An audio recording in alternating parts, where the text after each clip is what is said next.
Bienvenue au jour 2 de notre défi 10-30. Bienvenue à vous qui priez avec nous aux quatre coins du Québec, mais aussi partout à travers la francophonie, dans différents pays, continents, circonstances, mais unis ensemble dans un désir de grandir dans notre vie de prière et surtout de prier ces prières et de nous rapprocher de Dieu. Nous allons regarder aujourd'hui une prière que nous appelons la prière d'intercession. Nous allons regarder un texte que j'ai redécouvert depuis toutes les années, année après année. Nous lisons les Écritures. Mais il y a quelques mois, je reçois notre journal, La Presse sur Montréal. Je la reçois sur mon écran, je la reçois sur ma tablette à tous les matins. Alors, elle est littéralement à portée de la main. Et j'avais pris la tablette très tôt le matin, commencé à lire les manchettes. Et manchettes de guerre, manchettes de violence, manchettes d'abus, manchettes de génocide, manchettes de scandales religieux où des prêtres et des représentants religieux avaient abusé encore une fois et il y avait des scandales, un recours collectif de milliers d'enfants devenus adultes maintenant qui parlaient et qui voulaient un dédommagement pour avoir été violés, avoir été abusés, des drames de pédophilie, tout ça. Et c'était tellement sombre et je me lève comme à chaque matin pour aller prier. Et j'étais frappé par ce contraste à notre époque du 21e siècle, pour certains de vos amis, compagnons de travail et autres, la pensée que quelqu'un se lève et lève son cœur, ses mains, ses pensées vers Dieu, commence à parler à Dieu, à se tenir pour Dieu comme un intercesseur, à quel point c'est contrastant et paradoxal avec une certaine, le sombre qui nous entoure. Et j'étais dans le livre du prophète Ézéchiel au chapitre 22, et c'était comme si c'était un miroir de ma réalité. Au verset 25, il dit, « Il y a comme des lions rugissants ceux qui déchirent leur proie, dévorent les âmes, s'emparent des choses et leur volent ce qu'il y a de plus précieux. Des prêtres, des sacrificateurs qui ne font plus connaître la différence entre ce qui est pur et impur et qui, au contraire, déchirent les âmes. Et d'autres qui sont des prophètes qui disent des vaines choses, des vaines visions, des oracles menteurs. Ils disent ainsi a parlé l'Éternel, alors que l'Éternel n'a pas parlé. Et autour d'eux, il y a la violence, il y a le malheureux qui est opprimé, le pauvre, l'étranger, l'immigrant qui cherche une justice. Et je me suis arrêté là et c'est tellement un portrait de ce qu'il y a autour de nous. Tellement un portrait de force ténébreuse autour de nous et la voix de Dieu cristalline avec une simplicité, mais aussi si personnelle. Les mots suivants, c'est le cri de Dieu qui dit « Et moi, je cherche un homme, je cherche une femme. » Ézéchiel chapitre 22 et le verset 30, je cherche parmi tout ça un homme, je cherche une femme, je cherche quelqu'un qui se tiendra dans la brèche comme un intercesseur, qui se tiendra afin d'intercéder, afin de plaider en faveur du pays, afin qu'il ne soit pas détruit. Et au jour d'Ézéchiel, le Seigneur, on sent un brisement de cœur de Dieu qui dit « mais je n'en trouvais point, je n'en trouvais point. » Eh bien, à travers Jésus-Christ, il y a des millions, centaines et centaines de millions, près d'1 milliard de chrétiens évangéliques sur cette terre. Et lorsque Dieu dit « je cherche des intercesseurs », il en trouve. Il trouve vous, il trouve moi, des hommes et des femmes qui vont se tenir pour lui, en faveur du pays, pour être là, prier cette lumière au milieu des ténèbres qui nous entourent. Lorsque vous trouvez le mot « intercession », dans la Bible, en l'Ancien Testament en particulier, c'est le mot hébreu « paga », qui veut dire « être debout entre deux ». Passer entre dans un but de réconciliation, une médiation, s'interposer afin de défendre, rencontrer quelqu'un pour quelqu'un d'autre. C'est une prière qui peut être assez rare dans certains milieux chrétiens. La société égocentrique dans laquelle nous vivons influence l'Église chrétienne et beaucoup de chrétiens prient des prières de prospérité, de guérison, de bénédiction, de consolation, de délivrance, de direction, de multiplication. Mais il y a quelque chose, nous ne sommes jamais plus comme le cœur de Christ, que lorsque nous levons nos voix et intercédons, oui pour nous-mêmes, mais nous intercédons pour d'autres, pour nos enfants, pour notre famille, pour notre mariage, pour notre couple. Et je suis dans une dimension de grande simplicité, mais je veux vous demander ce matin de reconsidérer, de vous arrêter un instant et de dire, Seigneur, dans cette prochaine année, je veux commencer mes journées en levant ma voix pour ceux qui sont autour de moi. Un mari qui lève sa voix chaque jour pour son épouse, qui lève sa voix pour ses enfants, l'épouse, la maman monoparentale, le jeune pour ses parents, pour sa journée, pour quelqu'un d'autre, pour quelqu'un que l'Esprit de Dieu mettra sur votre cœur, qui s'est éloigné de lui, pour votre Église, pour votre pasteur, pour l'œuvre de Dieu. Je lève ma voix en intercession, une prière qui est pour les gens qui sont près de nous, mais même au-delà de ça. Une prière pour les âmes, une prière pour le pays, une prière pour des personnes que peut-être même nous ne connaissons pas chacun d'entre eux, chacune d'entre eux individuellement, mais que le Saint-Esprit nous conduit. Une prière parce que nous avons entendu un cri. Il y a cette image dans le livre de Job, au chapitre 9, où c'est littéralement des gens qui ne connaissent pas Dieu et qui sont en difficulté, qui demandent est-ce qu'il y a quelqu'un qui va intercéder pour moi. Job, chapitre 9, versets 32-33. « Il n'y a pas entre nous, ô Dieu, d'intercesseur qui pose sa main sur nous deux. » Expression hébreuse magnifique, littéralement comme si on avait une main sur Dieu et une main sur la personne. L'intercesseur se tient entre deux avec une main sur l'épaule de Dieu et une main sur les hommes. Il touche au ciel afin de changer des choses sur la terre.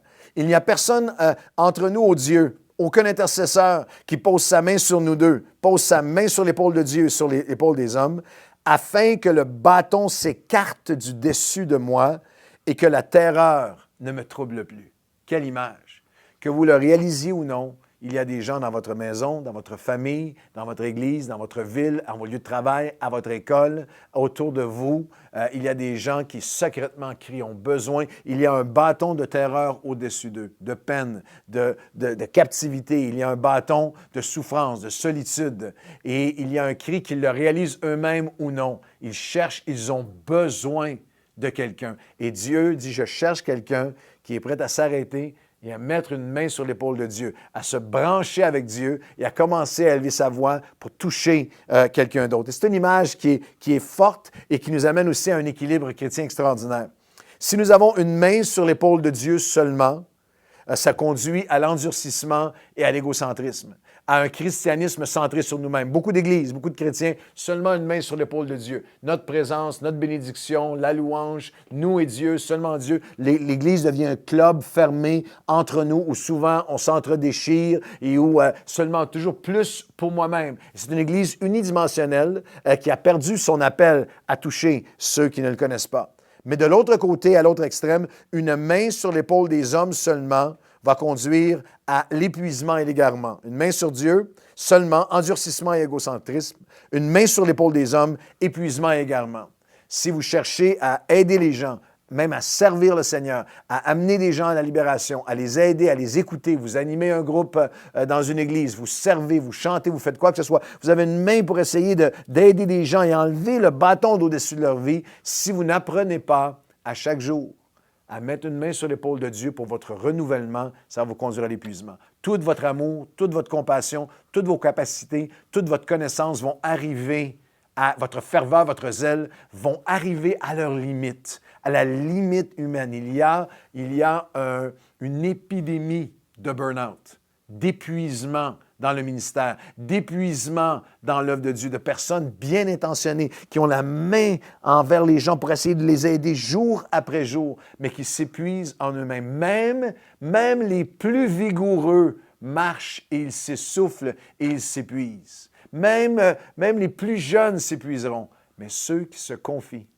en l'Éternel renouvellent leur force. Ils marchent et ne se lassent pas. Ils courent et ne s'épuiseront pas. Ils prendront un envol comme un aigle. Alors, une main sur l'épaule de Dieu seulement peut conduire un christianisme égocentrique. Une main sur l'épaule des hommes seulement un christianisme épuisé. Mais une main sur l'épaule de Dieu, à chaque jour. Et une main sur l'épaule des hommes conduit à l'épanouissement et conduit aux exploits et à la sobre réalisation, responsabilité, mais aussi révélation tellement excitante que l'intercesseur, nous sommes littéralement entre les morts et les vivants. Dernier verset pour aujourd'hui. Dans le Nombre, chapitre 17, le peuple, les versets 1 à 15, le peuple murmurait contre Aaron et Moïse. Il disait, « C'est de votre faute. » La communauté demeurait à l'intérieur de la tente de la rencontre devant la nuée de la gloire de Dieu. Mais voici, il y avait une plaie à l'extérieur en ce jour-là. Mais Aaron prit une flamme de l'autel de Dieu. Il courut au milieu du peuple. Il se plaça avec une flamme à la main entre les morts et les vivants. et la plaie s'arrêta parmi le peuple. Une scène saisissante. Il y a une plaie, des gens qui souffrent, qui sont détruits partout autour, et il y a 3 catégories de personnes, et c'est le choix de l'intercesseur. Qui vais-je devenir? Qui vais-je être et représenter aujourd'hui? Quelle sorte de chrétien vais-je être dans cette journée d'aujourd'hui? Il y a les critiques et les plaignards. Le peuple murmurait contre Moïse et Aaron. Il y a un christianisme, il y a des chrétiens, il y a des églises qui sont devenus complètement aveuglés à la plaie à l'extérieur et aux gens qui souffrent tellement ils sont pris, tellement ils sont continuellement consumés à se dévorer l'un l'autre. Il y a les critiques et les plaignards, il y a les consommateurs perpétuels, alors que la plaie dévore à l'extérieur. Il y a ceux qui, eux, demeuraient dans la présence, seulement la gloire de Dieu pour nous-mêmes. Mais il y a les conquérants par sa puissance. Aaron était très loin d'être un homme parfait. On a plusieurs vignettes dans les textes bibliques qui nous montrent sa très grande faillibilité. Mais ce jour-là, il a pris une flamme de l'autel de Dieu et littéralement, il va courir et se tient entre les morts et les vivants.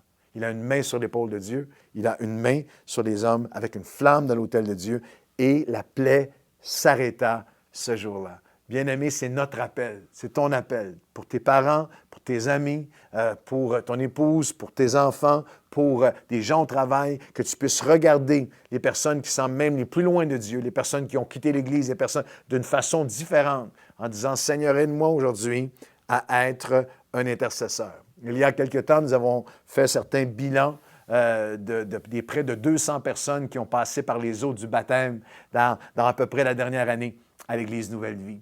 Et une des questions que nous leur demandons, c'est comment en êtes-vous venus à entendre l'Évangile et à donner votre vie au Seigneur qui a fait en sorte que vous avez désiré être baptisé. Et certains pourraient penser que est-ce que c'était dans une grande croisade, une grande mission d'évangélisation, un grand évangéliste, un nom célèbre qui est venu en ville, un concert chrétien où il y a eu des milliers de personnes, une église impressionnante qui fait des choses à grand déploiement. Et il peut y avoir une place pour chacune des choses que je viens de mentionner. Mais ce qui était fascinant, c'est que dans 91% des cas, les gens ont dit, bien, il y a quelqu'un qui priait pour moi. Il y a quelqu'un qui a prié pour moi et à travers tout un concours de circonstances, je suis venu, j'ai entendu l'Évangile et il y a quelqu'un qui priait pour moi. Je vous appelle aujourd'hui, dans ce défi 10-30, à renouveler votre appel d'intercesseur. Le faire de plusieurs façons. Vous pouvez ouvrir, comme moi je fais, un cahier, un journal, où vous laissez l'Esprit de Dieu vous inspirer des noms de personnes pour lesquelles vous allez prier. Pour les personnes que peut-être vous allez être surpris parce que souvent, il y a des gens qui avaient quitté vos pensées et que l'Esprit de Dieu va ramener à votre cœur. Et aussi des gens qui sont près de vous, pour lesquels vous priez depuis si longtemps. Et peut-être qu'il y a un certain épuisement, une certaine usure. Eh bien, moi, j'ai appris à lever mes mains et à dire, Seigneur, renouvelle-moi. Je mets ma main sur toi, renouvelle mon cœur, renouvelle ma passion et je vous promets que l'Esprit de Dieu va être au rendez-vous pour vous raviver, pour vous fortifier, chacun d'entre nous, dans cet appel d'intercesseur entre les morts et les vivants. Allez-y, prenez un moment aujourd'hui, prenez un moment demain et devenez et redevenez. Prenez vos armes. La plaie s'arrêtera et vous allez communiquer la vie entre les morts et les vivants. Bonne journée.